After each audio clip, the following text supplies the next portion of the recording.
오늘의 묵상 한 장은 역대상 4장입니다. 오늘 또 생명의 말씀과 기도의 능력으로 천국을 실감하는 은혜가 있기를 원합니다. 역대상 그리고 역대하, 이 역대기는 이스라엘 백성들이 바벨론에서 이제 귀환한 그 이후에 귀한 자들을 대상으로 기록하는 성경이 바로 역대기다. 이 내용을 우리가 살펴봤어요. 그리고 같은 내용을 이제 열왕기상 그리고 열왕기하, 이 열왕기서 이 내용은 대상이 다르죠. 바로 바벨론 포로로 끌려갈 당시 그 사람들을 1차 독자로 이렇게 진행을 하고 있습니다. 그래서 이제 열왕기서의 내용과 역대기서 이 내용을 통해서 보면은 크게 관점이, 열왕기서는 왜 이 북이스라엘과 남유다 왕들이 멸망을 당할 수밖에 없을까 하는 그런 내용의 관점이라면, 역대기는 좀 다르죠. 그래서 이스라엘 백성들이 하나님의 전적인 은혜로 포로로 끌려갔지만 다시 예루살렘으로 귀환한 그 이후에 하나님께서 어떻게 이스라엘 공동체를 회복시켜 주신가 하는 회복의 관점으로 기록된 성경이 역대기다라는 내용들을 이제 우리가 계속해서 살펴보고 있습니다. 특히 이스라엘 백성들이 귀환한 그 이후에 그들은 정체성에 큰 혼란을 겪게 되죠. 그렇기 때문에 다시금 하나님께서 변함없이 포로 이전의 그런 공동체나 포로 이후의 공동체가 사실은 중단 없이 역사를 주관함에 있어서 단절됨이 없이 영속성에 이렇게 주안점을 들고 그 뿌리로부터 시작해서 이제 그들의 정체성을 확고히 하기 위한 그런 목적으로 족보가 기록되고 있다. 그래서 역대기상 1장부터 9장까지 전체 내용은 바로 족보에 대한 그런 어떤 내용이에요. 자, 그래서 이 족보에 대한 이런 어떤 내용을 살펴보게 되어지면은, 자, 먼저 1장부터 3장까지 이 내용을 통해서 보면은 아담에서부터 다윗까지 족보다. 그리고 그 언약의 그런 어떤 출발로 시작해서 이제 아담의 언약, 그리고 그 언약이 궁극적으로 성취되어질 때는 어디냐? 다윗까지예요. 그래서 1장에서 3장까지 이 내용은 아담에서 다윗까지의 족보를 이렇게 기록하면서 도드라지게 바로 다윗을 이렇게 잘 드러내고 있다라는 것을 볼 수가 있습니다. 왜냐하면 이스라엘 백성들이 포로에서 귀환한 그 예루살렘 그 상태는 사실은 황량해요. 성전이 무너졌습니다. 성 안에 있는 모든 사람들이 다 끌려갔어요. 황폐된 그런 어떤 상황이죠. 자, 이런 상황 속에서 역대기의 가장 핵심 두 축이 있는데 그것은 바로 성전과 언약이죠. 그래서 성전을 중심으로 하나님께 주신 그 언약을 붙들었던 대표적인 사람 다윗을 소개함으로써 이제는 성전 중심으로, 언약 중심으로 하나님의 말씀에 순종했던 다윗을 우리 하나님께서 어떻게 바로 그런 많은 왕들 가운데 최고의 왕으로 그 나라를, 그 주변 모든 국가들을 다 정복할 수 있는, 그래서 조공을 할 수 있는 강대한 나라, 그래서 강대한 나라의 왕으로 세우셨는가, 그 내용을 집중적으로 부각함으로 돌아온 이스라엘 백성들이 성전 중심 그리고 언약 중심으로 하나님의 말씀에 순종하게 되면 이런 은혜를 주신다는 소망을 이렇게 주시기 위해서 다윗을 부각시키고 있는 그런 어떤 내용이다라는 것을 볼 수가 있어요. 그리고 이어서 크게 내용을 보면은 1장에서 3장까지 족보 이어서 4장부터 8장까지 족보는 특히 이제 다윗의 그 계통을 잘 이렇게 소개할 수 있는 12지파에 대한 족보가 구체적으로 아주 상세하게 기록이 되고 있다라는 것을 살펴볼 수 있게 됩니다. 더 나아가서 이제 9장 1절부터 44절까지 9장 전체는 이제는 12지파는 12지파인데, 그리고 12지파뿐만 아니라 레위지파, 제사장 지파 해서 도합 포로에서 귀환한 자들의 명단을 다시 한번 9장에서 기록을 하고 있는 그런 어떤 내용들을 보게 됩니다.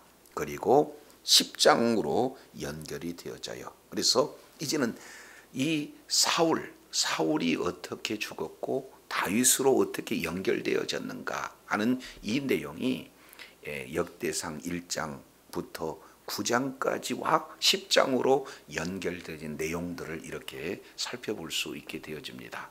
자, 그러면서 이제 본격적으로 4장에서 8장까지 12지파를 이렇게 소개하고 있는 그 출발선이 바로 오늘 역대상 4장 이런 어떤 내용이 되어져요. 자, 여기서 이제 우리가 조금 더 한번 생각해 볼 수 있는 이런 내용은 이스라엘 백성들이 이제는 열왕기서에서 말씀하고 있는 그런 어떤 내용이죠. 이스라엘 백성들이 하나님의 말씀에 불순종해서 바벨론 포로로 끌려갔을 때 그런 어떤 상황과 다시금 하나님의 은혜로 바벨론에서 예루살렘으로 돌아왔을 때의 상황은 상당한 차이가 있습니다. 왜냐하면 이미 북이스라엘 BC 722년 바로 이제 호세아의 왕 때에 아수르에 의해서 북이스라엘은 역사에서 없어지게 되잖아요. 그런데 이 아수르의 이런 정책을 통해서 보면은 혼합 정책을 써요. 그래서 많은 정복하는 그런 국가의 이런 어떤 백성들을 서로 이주시켜서 이렇게 섞어버리게 되어집니다. 그러니 북이스라엘의 중심으로 하는 10개 지파는 자연스럽게 어떻게 되는 거예요? 없어지게 되어지는 겁니다. 흔적 없이 시간 속에서 사라지게 되어져요. 그래서 이제 남은 남유다는 이제 바벨론에 의해서 포로로 끌려가게 되어지는데, 비록 포로로 끌려갔지만 포로로 끌려간 바벨론 지역에서 이런 지파가 흩어지지 않고 공동체 생활을 이루게 됩니다. 그래서 포로로 끌려가는 그곳에서 왜 우리가 끌려왔을까? 그래서 다시금 하나님의 말씀으로 돌아가자 해서 끌려간 그곳이 오히려 이제는 더욱더 하나님의 말씀대로 살고자 하는 회개의 역사가 나타나게 되어지죠. 그래서 하나님께서는 예레미야 선지자에게 미리 말씀하신 내용처럼 바벨론 포로 이제 70년이 찼을 그때에 우리 하나님의 전적인 은혜로 바벨론에서 이제는 귀환하게 되어지죠. 그래서 이제 북이스라엘의 중심으로 됐던 10지파는 사실상 흩어짐을 이렇게 당했지만, 그나마 바벨론 포로로 끌려갔던 유다 지파, 그리고 베냐민 지파, 그리고 유다 지파 내에 있는 이런 시몬 지파, 이들이 사실은 큰 명맥을 유지할 수 있게 되어져요. 그런데도 불구하고 장장 4장에서 8장까지 12지파, 그리고 포로 귀환 이후에 전체 12지파뿐만 아니라 레위 제사장 지파를 9장에서 다시 한번 이렇게 다루고 있는 그 내용은, 이 역대상 전체 이 내용은 바로 사람의 관점으로 기록되기보다는 하나님의 관점으로 기록되어 있어요. 그만큼 우리 하나님께서 그 뿌리가, 그 출발선상이 아담에서부터 포로 귀환까지 전체의 모든 과정을 족보 속에 하나하나 담아놨어요. 그 내용은 바로 하나님께서 어떻게 이스라엘 백성들을 이렇게 지키셨는가, 어떻게 보호하셨는가, 그 바로 언약의 신실하신 하나님께서 돌아온 이 정체성을 잃은 그들에게 다시금 이제 회복할 수 있는 그 근거를 족보를 통해서 보여주고 있다라는 사실을 우리가 전제하고 4장을 다시 한번 볼 필요가 있어요. 이제 4장 전체 사실은 이 내용은 크게 두 지파에 대한 내용이 기록되고 있습니다. 하나는 유다 지파의 계보가 소개가 되고 있고, 그리고 또 하나는 시몬 지파의 계보가 소개가 되고 있어요. 그래서 4장 1절 유다의 아들들은 해서 시작한 그런 계보가 1절에서 23절까지 기록되고 있고, 그리고 24절 시몬의 아들들은 해서 출발해서 43절까지 이 내용은 시몬 지파입니다.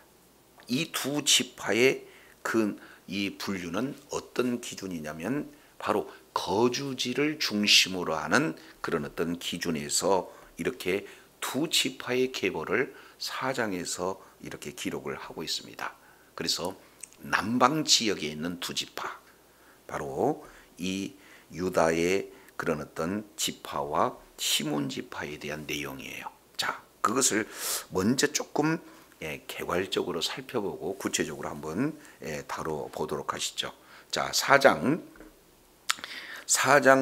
1절부터 8절까지 이 내용은 이제 유다 지파의 그런 어떤 내용 가운데서도 특히 소라, 그리고 에담, 그리고 드구아 지역에 이렇게 살고 있는 유다 백성들, 이 내용을 지금 이렇게 말씀을 하고 있습니다. 자, 2절 보시죠.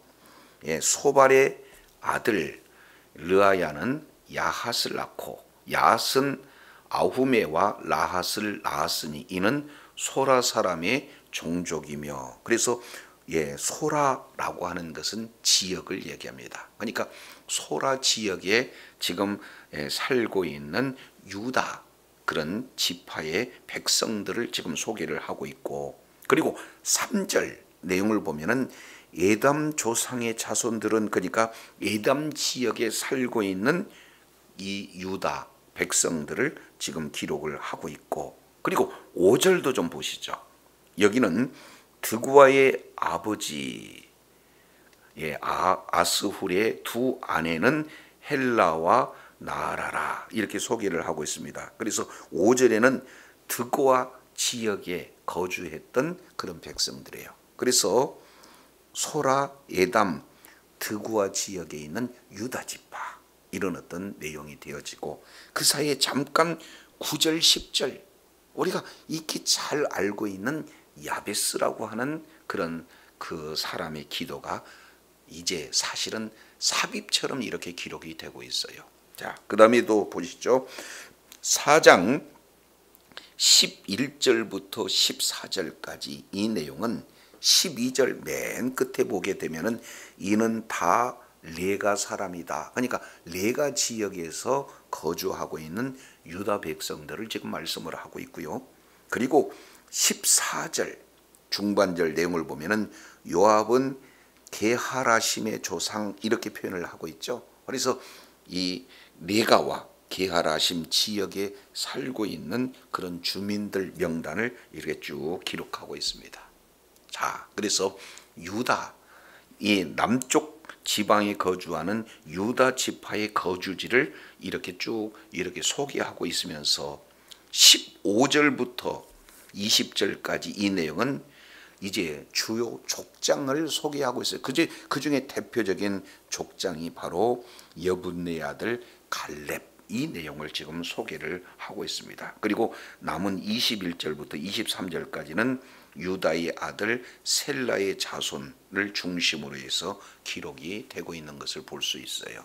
그래서 특히 4장에서 유다의 아들들에 대한 계보를 이제 우리가 살펴봤고, 남은 24절 이 내용은 이제 시몬의 그런 어떤 계보에 속한 그런 자들을 이렇게 소개하고 있다. 그래서 4장 전체 이 내용을 이렇게 다루고 있는 것은 여기서 우리가 읽어본 사람들 중에 익히 잘 알 수 있는 사람들이 이렇게 거의 등장하고 있지 않다는 거예요. 자, 그러면 우리가 지난 역대상 2장 이 내용을 통해서 유다 지파에 대한 내용들을 이렇게 살펴봤습니다. 우리 잠깐 2장 1절 내용을 한번 보시죠. 이스라엘의 아들들은 이러하니 르우벤과 시몬과 레위와 유다와 이사갈과 스불론과 단과 요셉과 베냐민과 납달리와 갓과 아셀이라. 그래서 12지파의 내용을 거론한 이후에 2장 3절 내용을 보니까 유다의 아들들은 에르와 오난과 셀라니 하고 유다의 아들들에 대해서 구체적으로 기록하고 있어요. 그러면 왜 여기서 유다의 아들들을 거론을 하고 있는데 다시 역대상 4장에서 유다의 아들을 다시 거론할까? 자, 이 부분은 유다의 아들들이지만 실제로는 유다의 아들들 가운데 누구를 소개하고 싶느냐? 바로 다윗의 계통을 지금 소개하고 싶은 그런 내용이 바로 역대상 2장 유다 족보 속에서 우리가 살펴볼 수가 있습니다. 그러니까 유다 족보 속에 다윗의 족보를 지금 계속해서 부각하고 있는 그런 내용이죠. 그래서 람에서 다윗까지 족보를 쭉 이렇게 설명한 이후에 3장 내용을 보니까 3장은 아예 구체적으로 다윗 자손들에 대해서 소개를 하고 있죠. 그래서 2장 3장 이 내용은 유다 속포에 속한 다윗의 자손인데 어떤 자손의 계보를 이렇게 말씀을 하고 있다고 그랬습니까? 자, 3장 10절 잠깐 보시죠. 3장 10절 솔로몬의 아들은 르호보암이요 그의 아들은 아비야요. 그래서 16절까지 여호야김의 아들들은 그 아들 여고냐와 그의 아들은 시드기야요 그랬어요. 그 내용은 이제 북이스라엘 19왕은 제외하고 남유다 왕 20명 왕 족보가 10절에서 16절까지 바로 솔로몬에서 시드기야까지 약 20명의 왕들 족보를 자세히 이렇게 기록을 하고 있어요. 동시에 17절부터 24절까지 이 내용은 바벨론 포로로 끌려간 이후 이제 다윗의 후손들 왕족을 중심으로 해서 지금 이렇게 기록되고 있습니다. 그러면은 이 4장은 또 유다 지파에 대해서 기록되고 있는데 이 유다 지파는 어떤 내용이냐? 평민이에요. 평민, 왕족이 아닌 유다 지파에 속한 보통 백성들을 계보를 이렇게 소개를 하고 있어요. 그러니까 우리가 익숙해서 알고 있는 그 사람들의 명단이 기록되지 않는다. 그래서 이제는 거주지를 중심으로 해서 유다 족보를 기록하고 있는 것이 4장이다. 이렇게 말씀을 드릴 수가 있습니다. 자, 그런데 여기서 유독 우리 눈에 띄는 한 사람이 있는데 그 사람이 누구냐면 9절에 나와 있는 야베스예요. 그래서 이 야베스라고 하는 이 내용은 유다 지파에 속한 그런 어떤 자인데 이 자가 누구고 그리고 어떠한 일들을 진행했는가 성경은 침묵하고 있어요. 잘 알지 못해요. 그런데도 불구하고 야베스는 굉장히 익숙한 인물로 이렇게 우리가 알 수 있는 그런 내용은 왜 그렇습니까? 블루스 윌킨스라고 하는 목사가 이제는 그 책을 야베스의 기도라고 하는 그런 책이 소개된 이후에 한국교회에 굉장한 파장을 많이 이렇게 미쳤다 이렇게 볼 수가 있어요.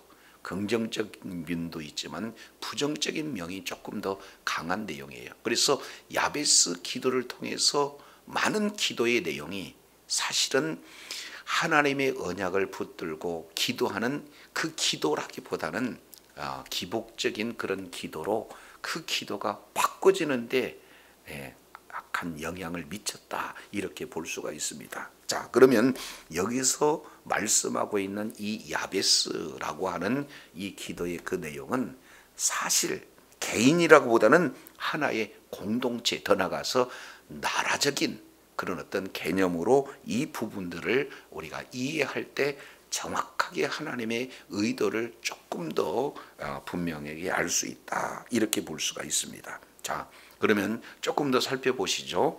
9절 한번 내용을 보면은 야베스는 그의 형제보다 누구라고 표현하고 있어요? 귀중하다. 그러니까 역대기 기자의 평가는 그 형제들보다도 귀중하다. 지금 이렇게 평가를 하고 있습니다.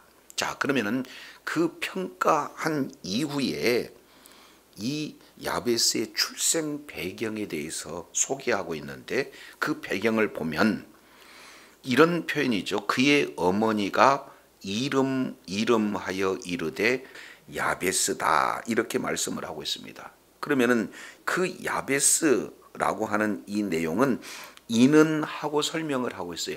야베스라고 하는 이름의 뜻을 내가 수고로이 낳았다. 지금 이렇게 표현을 하고 있죠. 그러면 여기서 수고로이 낳았다라고 하는데 수고라고 하는 것은 오체부라고 하는 단어를 씁니다. 히브리어로. 그러니까 오체부는 수고라고도 번역이 가능하지만 실제로는 고통이라고 하는 그 번역이 합당한 그런 어떤 내용이 되어져요. 그러면 여기서 큰 문제가 발생이 되지 않습니까? 아니, 어머니가 자녀를 낳았을 때 아무리 그런 수고로 낳았다 할지라도 그 자녀의 이름을 수고, 다른 말로 고통이라고 이름을 짓는다. 이것은 조금 이해하기, 받아들이기 어려운 그런 부분 아니겠어요? 그런데도 불구하고 어머니는 이 아이를 낳고 아이의 이름을 고통이다. 이렇게 지금 짓고 있는 이런 어떤 모습을 살펴볼 수가 있습니다. 그래서 이 내용은 하나의 개인을 들어서 설명하고 있지만 이것은 바로 한 유다 지파, 더 나아가서 이스라엘 나라의 그런 어떤 개념으로 이해를 해야 이 고통이라고 하는 그 이름을 속에서 담겨져 있는 하나님의 의도를 살펴볼 수가 있어요. 그러니까 고통스럽게 그 낳은 그 아이, 다른 아이보다도 그렇게 연약한 그런 아이를 보면은 바로 부모의 마음이 그 속에 다 담겨져 있잖아요. 그만큼 귀중하고 그만큼 존귀하고 그만큼 소중하게 사랑이 흐르고 있는, 그 관심이 흐르고 있는 그런 내용을 그 속에 담아 볼 수가 있습니다. 마치 많은 자녀들 가운데 유독 이렇게 약한 아이를 보면은 모든 관심과 모든 그런 사랑이 집중된 것과 같은 그런 의미로 우리가 살펴볼 수 있죠.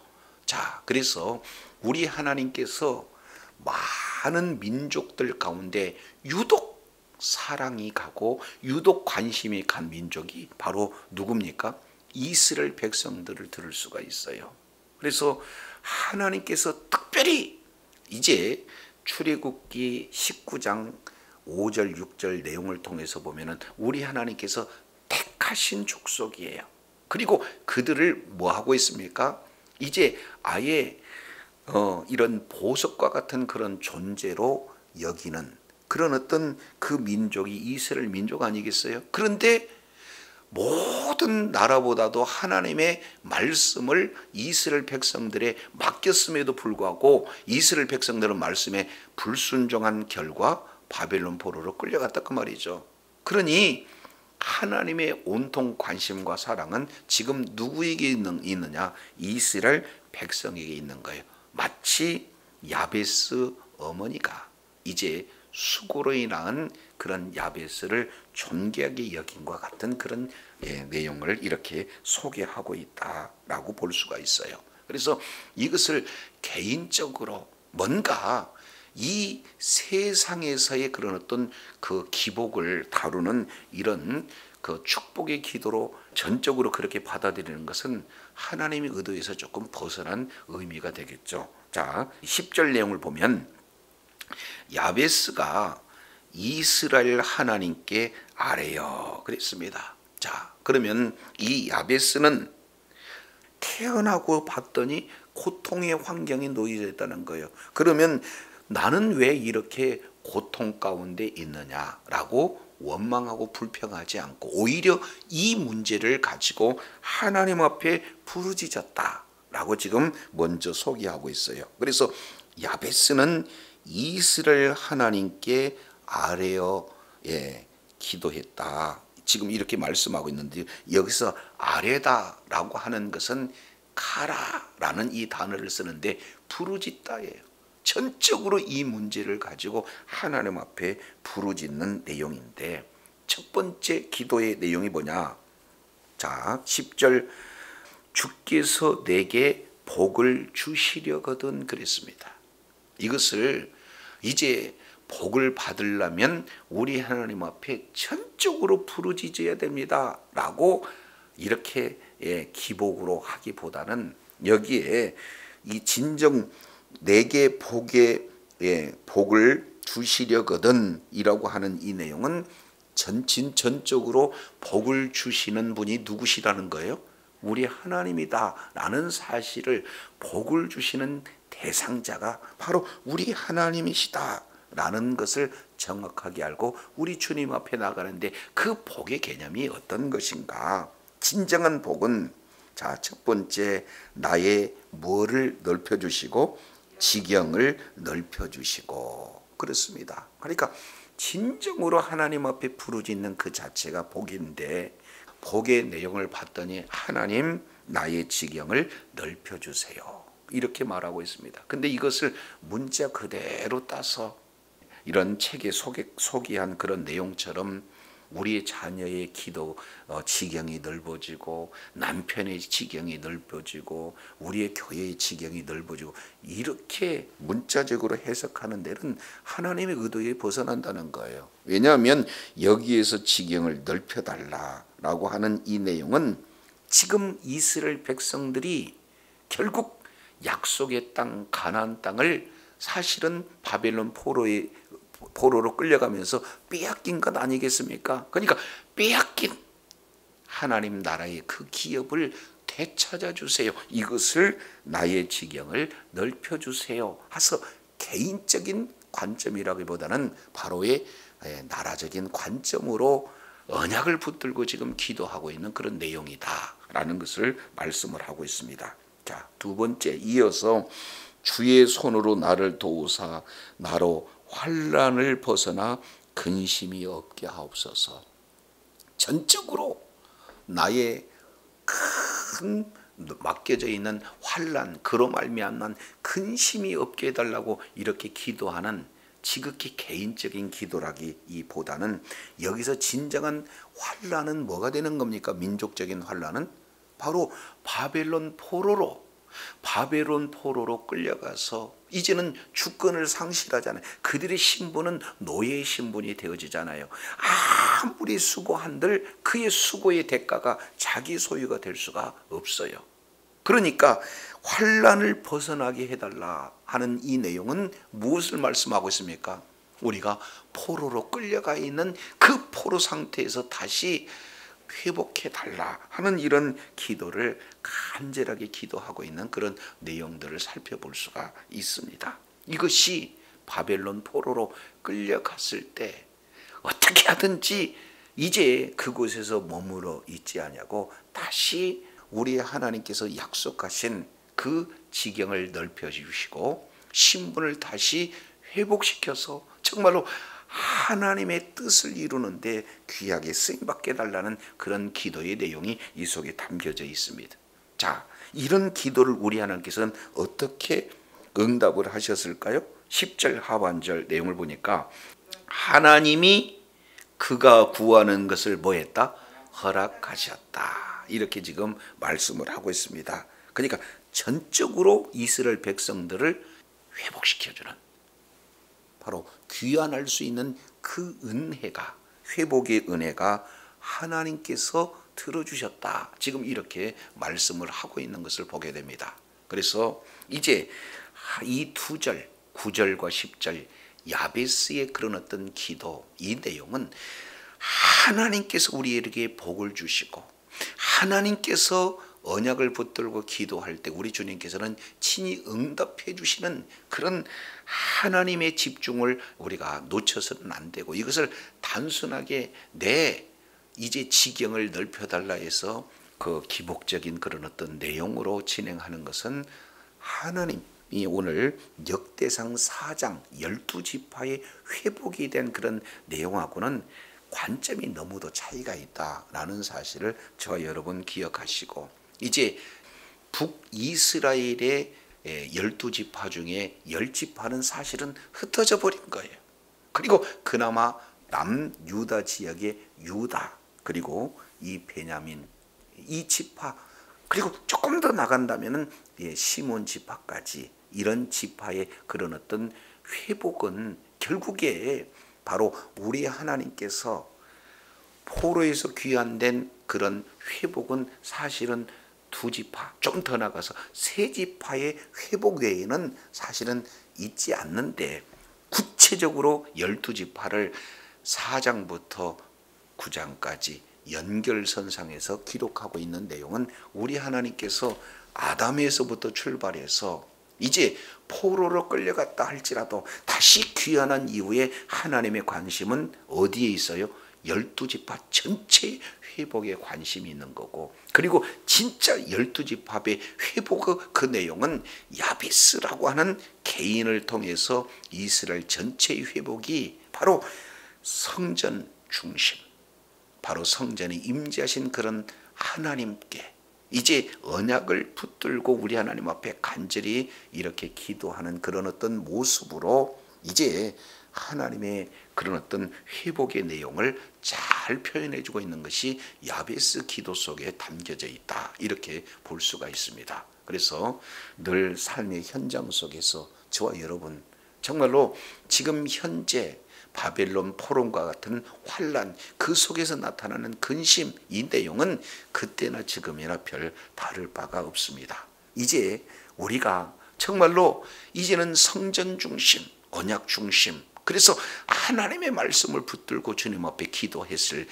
바로 기도할 때 그때도 살아계신 하나님께서 오늘날도 그 언약의 기초에서 신실하게 들어주시는 하나님이시기 때문에 우리들에게 소망이 있게 된 줄로 믿습니다. 그래서 환경 바라보지 않고 언약을 붙들고 주님 앞에 나가서 날마다 오늘 또 우리의 기도를 외면치 하신 하나님의 응답을 따라 있는 그곳에서 천국을 온전히 누리는 지혜자요, 축복자요, 하나님 앞에 존귀하게 쓰임받는 주의 사랑하는 자녀들이 다 되시기를 예수 이름으로 축원합니다. 기도하겠습니다. 하나님 아버지, 오늘 역대상 4장 내용을 통해서 왕 족보가 아닌 유다 지파 속에서 거주지를 이렇게 중심으로 한, 기준으로 한 유다 지파, 그 중에서 야베스에 대한 내용을 살펴보았습니다. 이제 언약을 의지하여 주님 앞에 기도할 때에 우리 하나님께서는 지경을 넓혀주시고, 그리고 환난에서 벗어나 근심 없게 하는 온전한 회복을 유다 백성들에게 허락하셨던 것처럼 날마다 이제 불평이 아닌 주님 앞에 기도로 나갈 때에 약속의 말씀을 붙들고 하나님 앞에 기도할 때 주님께서는 살아계셔서 우리의 기도를 들어주시는 놀라운 은혜가, 회복의 은혜가 있음을 다시 한번 우리가 깨닫고 날마다 삶의 여정 속에서 정말로 하나님의 성전 중심, 그리고 언약 중심, 그리고 말씀 중심으로 끝까지 의로운 병기로 쓰임받는 주의 자녀들 다 되게 하여 주시옵소서. 예수님 이름으로 기도드립니다. 아멘.